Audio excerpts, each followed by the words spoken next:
महाराष्ट्र राज्य परिवहन महामंडळाच्या भंडारा आगाराच्या शिवशाही बसचा कोहमारा गोंदिया मार्गावर सळक अर्जुनी तालुक्यातील खजरी गावाजवळ भीषण अपघात घडला.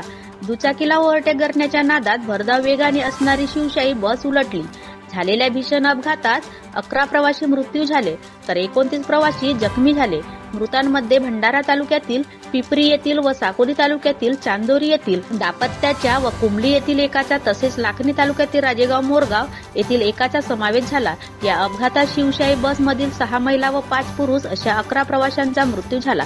जखमीवर प्रवाशांवर वेगवेगळ्या रुग्णालयात उपचार तर दाखल करण्यात आले.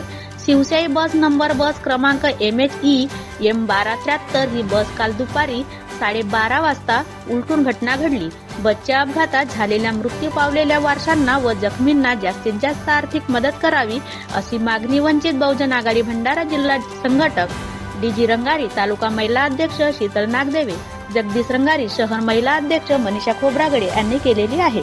मुख्यमंत्र्यांकडून घटनेची दखल घेण्यात आली. हे विषय